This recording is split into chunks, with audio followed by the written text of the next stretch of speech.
आज इंद्र देवता भी बड़े प्रसन्न हो रहे हैं और कहनावत भी है कि मेहा तो बरसे भले राम करे सो हो। तो मेघ तो बरसते ही अच्छे लगते हैं, सबका मन है, सब प्रसन्न हैं। तो ये जड़ चेतन सभी प्रसन्न तभी होंगे जब इनको जल मिलेगा, बिना जल के नहीं होंगे। क्योंकि हम और आप चैतन्य हैं, अगर नहाना होगा, पानी प्यास लगेगी तो जाएंगे अपने घर में जाके पानी पिएंगे, पर ये जड़ कैसे पिएंगे? ये तो जड़ है, जिस जगह पर जम गए वही चाहिए। तो भगवान इनको वही व्यवस्था करता है इनके लिए। इसीलिए इंद्र देवता कथा में प्रसन्न हैं और ऐसा बताते हैं कि कोई भी यज्ञ हो उसमें अगर एक बूंद भी आ जाए तो वह यज्ञ सफल मानी जाती है।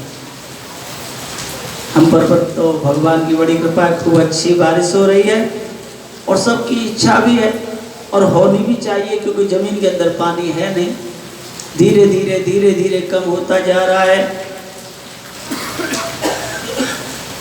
तो हमारे जो संत पुरुष हैं वह हमें यही सिखाते हैं। आपको भी पहले ज़माने में बात याद होगी कि बारिश नहीं होती थी तो यज्ञ कराते थे। यज्ञ कराकर, यज्ञ किसे कहते हैं? कोई अनुष्ठान हो, कोई व्रत लिया जाए। अब ये क्या है? ये ज्ञान यज्ञ हो रही है, एक ज्ञान की यज्ञ है। तो इसके द्वारा हर जीव, हवन और कथा एक ऐसी चीज है कि किसी एक व्यक्ति के लिए ये नहीं होती। आप घर में भी हवन करते हैं तो उसका धुआं आपके ही लिए नहीं, बस सर्वत्र के लिए फैल जाता है। ऐसे ही भगवान की कथा किसी एक व्यक्ति के लिए नहीं है, ये सर्वत्र के लिए है। और हम पर और आप पर भगवान की बड़ी कृपा है, जो इतनी बड़ी भीड़ में से आपको सुनने के लिए चुन लिया और मुझे कहने के लिए चुन लिया। नहीं, मैं जो हूँ वह अच्छे प्रवक्ताओं की चरणों की धूल भी नहीं, तो भगवान की अपार कृपा कि उन्होंने मुझे इस भीड़ में से इस काम के लिए चुन लिया। आप लोग जो भक्तजन बैठे हैं पंडाल में, आप ही थोड़ी इस टाउनशिप में बहुत लोग हैं, पर भगवान की अत्यंत कृपा देखो कि इतनी बड़ी भीड़ में से आपको चुन लिया, आपको आदेश हुआ, आपका जो धार्मिक मन है उसको बल मिला। मैंने पहले भी कहा था कि मन अच्छा और बुरा नहीं होता। इसको हम जिस रेडियो के चैनल पर लगाते हैं, जैसे रेडियो का चैनल लगाता है वही प्रोग्राम हमें सुनाता है, उसको न्यूज पे लगा देते हैं तो वो न्यूज सुनाता है, गानों पे लगा देते हैं तो गाने सुनाता है, भजन पे लगाते हैं तो वो भजन सुनाता है। इसी प्रकार हमारा ये मन है, इसको यहाँ लगा देंगे उसी का ही प्रोग्राम हमें ये सुनाता रहेगा।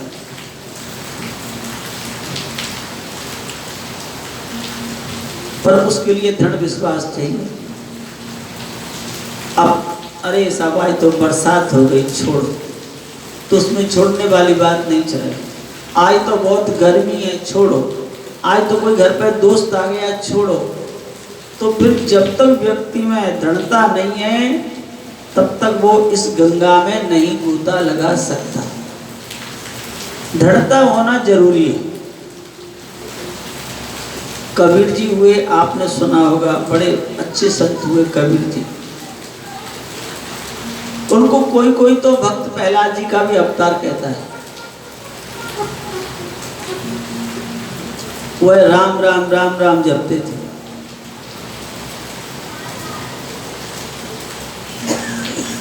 किसी ने पूछ लिया कि कबीर जी आप राम राम जपते हो, आपको राम नाम की दीक्षा किसने दी? तो उन्होंने नाम बता दिया मुझे, रामानंद जी ने। रामानंद जी बहुत बड़े संत थे। उनके माता पिता जाकर उनसे लड़े कि हम तो आपके उसको मानते नहीं हैं, तो आपने हमारे बच्चे को ये शिक्षा क्यों दी, दीक्षा भी क्यों दी। उन्होंने कहा नहीं, मुझसे तो कोई उसकी भेंट हुई नहीं, मैंने तो उनको शिक्षा कोई दी नहीं। तो रामानंद जी ने कबीर जी को बुलवाया, कहा भैया मैंने आपको कब दीक्षा दी राम नाम की, मैंने आपको कब चेला बनाया। तो उन्होंने कहा महाराज आपने चेला मुझे नहीं बनाया, मगर मैंने आपको अपना गुरु मान लिया। कैसे? तो कहते हैं कबीर जी महाराज उस दिन की घटना याद करो, जब आप गंगा किनारे स्नान करके जब लौट रहे थे सुबह प्रातः काल 4 बजे, तो सीढ़ियों पर आपका पैर एक व्यक्ति के सिर से लग गया था। संत ने कहा कि हाँ लगा तो था, मुझे याद है। तो जैसे ही पैर लगा आपका, तो आपने कहा राम बोल, राम बोल, राम बोल, राम बोल। तो वही मंत्र मैंने आपसे ले लिया और उसी दिन से मैं राम नाम का जाप करता और राम भरोसे ही रहता। भक्ति करना भी आसान नहीं है साहब। जब व्यक्ति भक्ति करने जाता है तो शुरू में बड़ा कष्ट होता है, विपत्ति आती है, कठिनाई आती है, कई लोग आपको भड़काने वाले भी मिलते हैं, तर्क कुतर्क करके आपको उस मार्ग से हटाना चाहते हैं। पर कबीर जी अपने दृढ़ता पर रहे, राम नाम जाप करते रहे। अच्छा वो काम क्या करते थे? वो कपड़ा बुनने का काम करते थे। तो जितना कपड़ा बुने उतना बेच के आए, उसमें से कुछ लाएं, राशन पानी और भगवान का भोग लगाएं और खाएं। एक दिन कबीर जी बाजार में गए और उनका तो यही मानना था कि कबीरा खड़ा बाजार में सबकी मांगे खैर, वो सबके लिए शुभकामनाएं करते थे। एक दिन भगवान संत के रूप में आए और उनसे कहा कबीर जी हमें ये जो आपने वस्त्र बनाया है अपने हाथों से इसको, इस कपड़े को हमें दे दो। तो कबीर जी ने वो वस्त्र दे दिया। संत ने कहा कि हमारे पास पैसे नहीं है, हम पैसे नहीं देंगे। कबीर जी का कोई बात नहीं, आप संत हैं, आप वस्त्र पहनो, मेरा कल्याण हो जाएगा। ऐसा ही हुआ। अब वो तो वस्त्र लेके चले गए, कबीर जी अब राशन पानी का एक कैसे लाए। इसीलिए वो है डर के मारे कि मेरे पिताजी डांटेंगे, तो वो बाजार में ही छुपे रहे। घर पर उनकी स्त्री, पुत्री, बेटा और माँ बाप उनके पैसे का इंतजार कर रहे हैं कि जब वो पैसे लाएगा तब घर में कुछ राशन पानी आएगा तब उसे खाएंगे। परंतु कबीर जी तो डर के मारे आए नहीं। योगवश उनके पिताजी का स्वर्गवास हो गया। अब तो सब कबीर जी को देखते डोले और कबीर जी डर के मारे छुप रहे हैं, उनको पता नहीं। तब वो 3 दिन तक वहां भूखे ही रहे बाजार में, क्यों पैसा नहीं है तो खाएंगे कहां से। अब भगवान ने सोचा कि देखो ये यहाँ भूखे हैं और इनका परिवार वहां भूखा है, तो भगवान ने क्या किया, एक व्यापारी का रूप बनाया। भगवान राम ने एक व्यापारी का रूप बनाया और एक गाड़ी में बहुत सारे फूल, फल, अनाज, लत्ता, कपड़ा, जेवर भरकर और कबीर जी के घर लेकर पहुंच गए। कहा कि कबीर जी ने मुझे पहले कोई कर्ज दिया था, उसको मैं देने आया हूं। उनकी माँ ने कहा हमारा बेटा तो इतना धनवान है ही नहीं जो किसी को कर्ज दे, आप ले जाओ, हमें तो डर लगता है ऐसा तो नहीं हमारा बेटा कुछ गलत कर रहा हो।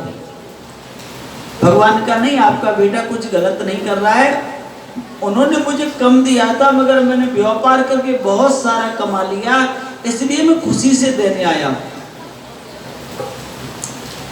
भगवान वह गाड़ी उनके यहाँ खिला के चले गए। 3 दिन बाद जब कबीर जी आए तो देखते हैं तो घर में तो सब कुछ है। पूछा कि ये कहां से आया, तो उनकी पत्नी ने और उनकी माँ ने बताया कि तुम्हारा कोई साथी था वो दे के गया है। कबीरदास जी समझ गए कि और कोई मेरा साथी है नहीं, मेरे साथी तो भगवान राम हैं।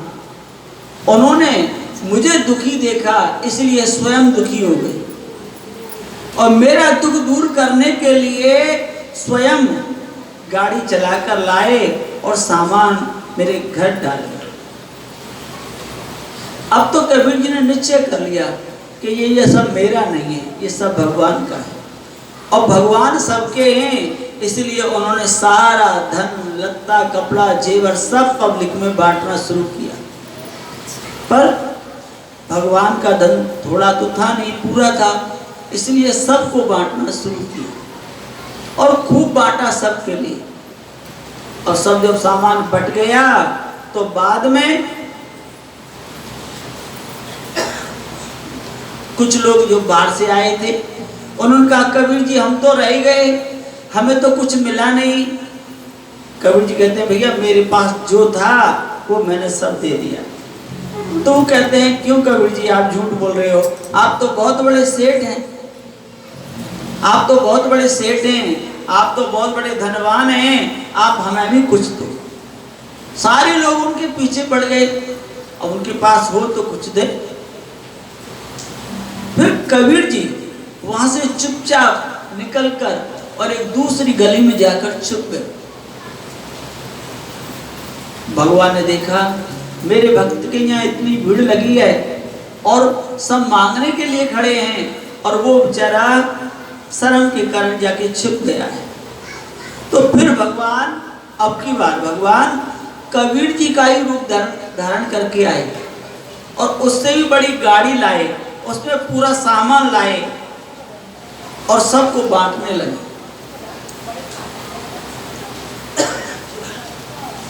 सबको बांटने लगे। अब वो सबको जब बांट रहे हैं तो लोग बड़े प्रसन्न हो रहे हैं, वाह कबीर जी, वाह कबीर जी, क्योंकि कबीर जी के रूप में तो भगवान बांट रहे हैं, कबीर जी तो एक तीसरी गली में जाके छुप रहे हैं।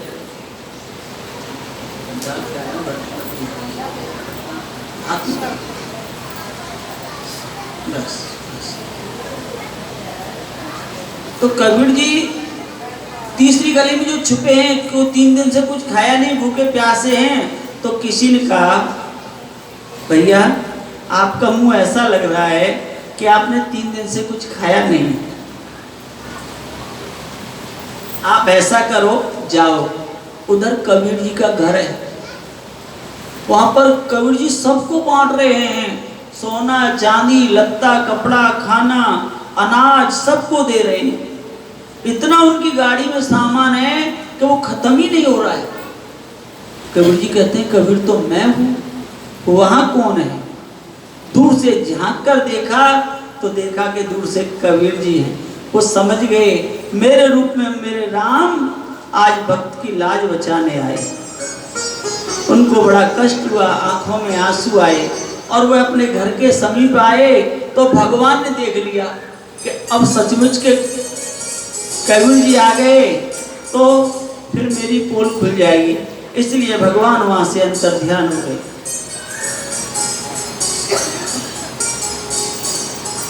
अब तो सबको मालूम पड़ गई कि कबीर जी तो ये हैं और वो तो भगवान ही थे। और कितने कबीर जी भक्त हैं कि स्वयं भगवान इनकी सेवा कर रहे हैं, तो ये तो बहुत बड़े भक्त हैं। अब कबीर जी अब और दुखी होने लगे। क्यों? क्योंकि उनको लोग पूजने लग गए और सच्चा संत कभी पूजना नहीं चाहता। सच्चा संत कभी पूजना नहीं चाहता, क्योंकि जब वो पूजना शुरू कर देता है तो फिर वो भगवान की पूजा बंद हो जाती है, क्योंकि पब्लिक उसको सारे दिन घेरे रहती है। फिर वो तब कब करे, भजन कब करे, पूजा कब करे। अब कबीर जी तो कबीर जी थे, उनकी क्या बात करें। हम तो आपके सामने ना तो 4 दिन बैठे हैं, जितनी माला हम हर रोज करते थे, जब से कथा शुरू हुई हम नहीं कर पा रहे। अपनी बात बता रहे हैं आपको ईमानदारी की। जितने माला हम भगवान की करते थे अब नहीं कर पा रहे हैं, सब दिन इसी में लगे रहते हैं। तो कबीर जी भी कहते हैं कि मैं भगवान की पूजा करूं कि सबका बात करूं, ध्यान रखूं, क्या करूं।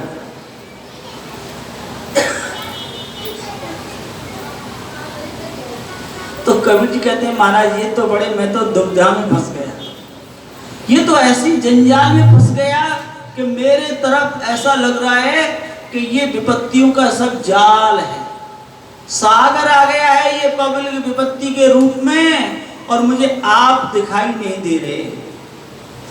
मुझे ऐसा लग रहा है कि मेरे जीवन की नैया अब डगमगा रही है, क्योंकि ना भजन है, ना पाठ है, ना ध्यान है, सब दिन ये लोग मेरे पैर छूते रहते हैं। अब उससे मुझे क्या मिल रहा है।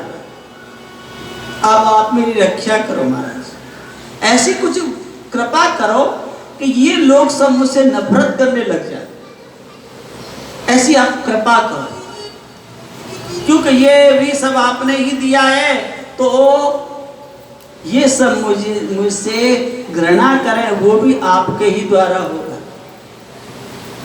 भगवान से प्रार्थना करते हैं कबीर जी कि मेरी नजधार, मेरी मझधार में डोले नैया, आकर के बचा लो रघुरैया।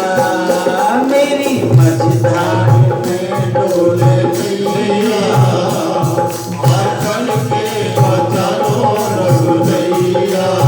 ओ मेरी मझधार में डोले नैया, आकर के बचा लो रघुरैया। मेरी मझधार में डोले नैया, आकर के बचा लो रघुरैया। रघुरैया रघुरैया रघुरैया रघुरैया रघुरैया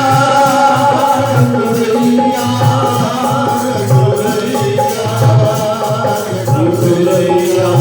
ओ मेरी मझधार में डोले नैया, आकर के बचा लो रघुरैया।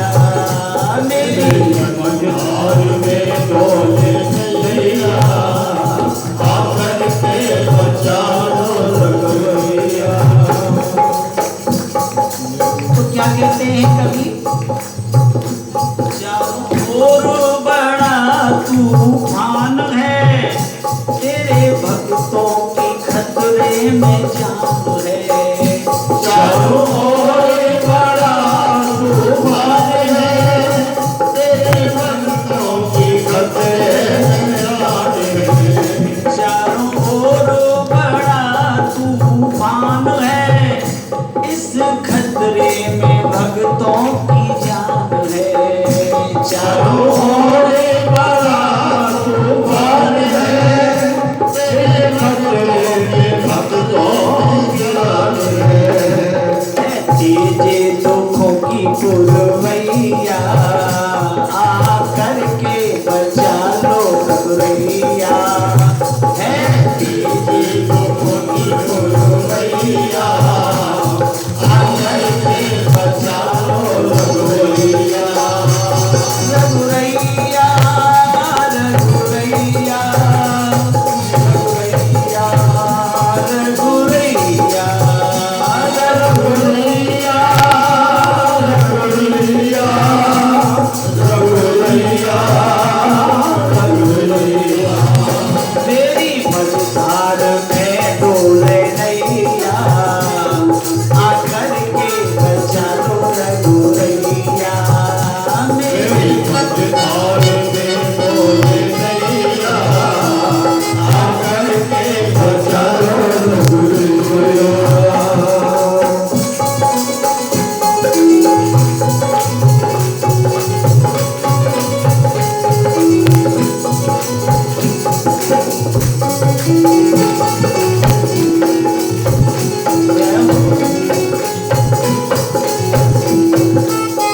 कमजोर का, मुझे नहीं है सहारा किसी और का, मुझे साथ नहीं देता कमजोर का।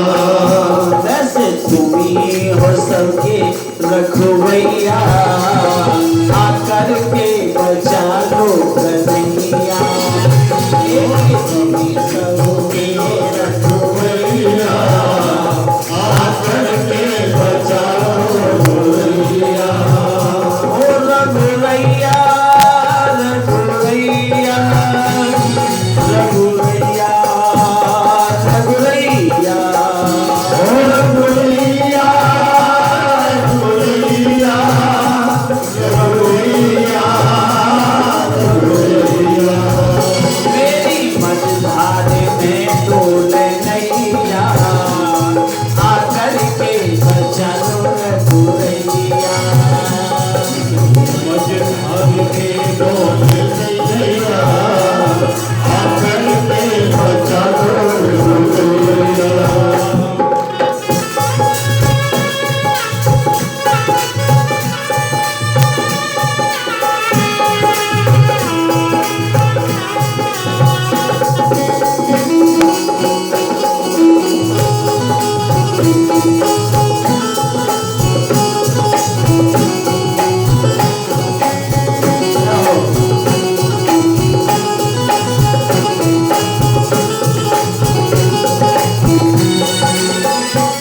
भवसागर से तेरा ना तेरा काम है, मेरे होठों पे बस तेरा नाम है। भवसागर से तेरा ना तेरा काम है, तेरे होठों पे बस तेरा नाम है।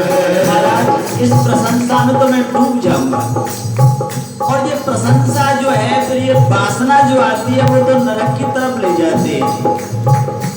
फिर भवसागर पार मैं कैसे कर पाऊंगा? भवसागर से तेरा ना तेरा काम है, मेरे होठों पे बस तेरा नाम है। भवसागर से तेरा ना तेरा काम है, मेरे होठों पे बस तेरा नाम है। लीला दिखला दो, अब कुछ चमत्कार करो महाराज, ये पब्लिक मुझसे हट जाए।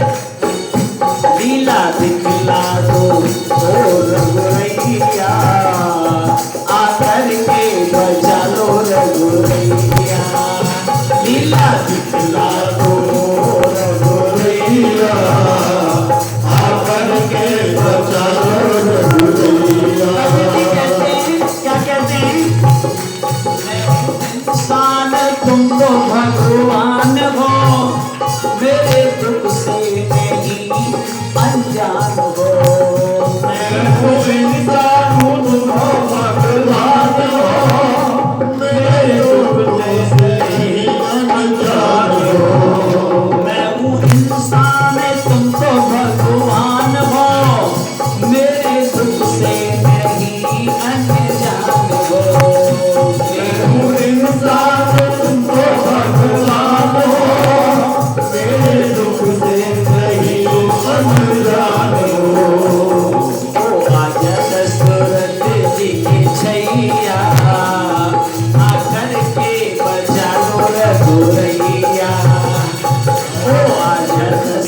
प्रार्थना की, महाराज मुझे नहीं चाहिए ऐसी प्रशंसा, जिस कारण मुझे नरक में जाना पड़ रहा है।